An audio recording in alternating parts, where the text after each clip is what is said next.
중앙선거관리위원회의 친인척 채용 비리 논란이 일파만파 커지고 있다. 감사원 조사 결과 2013년부터 2022년까지 총 878건의 친인척 채용 비리가 적발되었다. 또한 2023년에는 친인척 채용 사례가 당초 선관위가 밝힌 것보다 1.6배 더 많았던 것으로 드러났다. 이는 심지어 3,236명 중 339명만을 대상으로 한 결과다. 전수조사를 하면 더 늘어날 가능성이 있는 만큼 선관위 채용 비리 논란은 한동안 지속될 전망이다. 선관위 무더기 채용 비리 논란이 시작된 건 지난달 27일이다. 헌법재판소는 이날 감사원이 헌법상 독립기관인 선관위를 대상으로 직무감찰을 벌인 건 권한침해라며 선관위 손을 들어줬다. 그러자 감사원이 그간 실시해온 선관위 감사 결과 보고서를 공개하며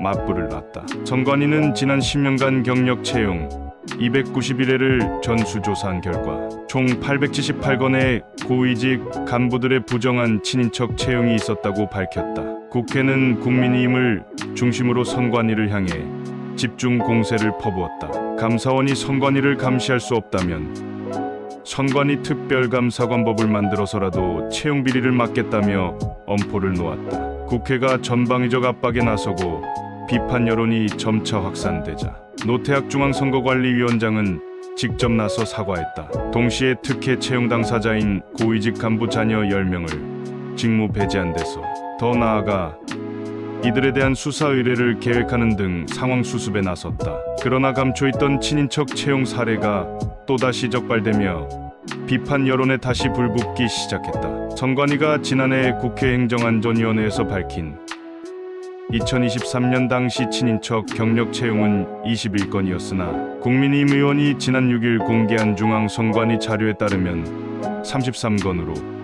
12건이 더 많은 것으로 밝혀졌다. 심지어 이는 일부에 불과했다. 조사 대상인 현직 선관위 3,236명 중 자족관계 파악에 동의한 339명만을 대상으로 한 결과였다.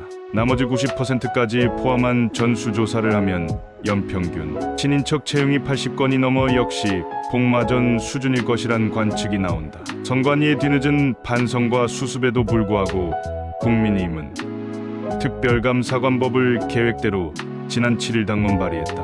헌법재판소 결정에 따라 감사원의 선관위 대상 직무감찰이 사실상 무효 처리되자 채용비리 근절을 위해 빠르게 대책 마련에 나서는 모습이다. 선관위 특별감사관법은 선관위에 한시적으로 특별감사관을 둬 채용과 인력, 관리, 근태 등 조직 전반을 감사하고 필요시 징계를 요구할 수 있도록 한다. 특별감사관은 대통령이 국회 추천 후보자 2명 중 1명을 임명할 수 있도록 했다.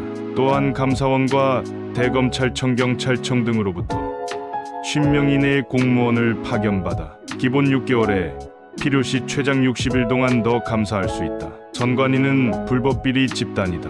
우리가 선관위 부정선거를 얘기한 것도 이런 비리와 불법으로 점철된 단체이기 때문이다. 선관위는 윤석열 대통령이 계엄을 하게 된 중심에 놓여 있는 불법 비리 집단임이 만천하에 드러난 것이다.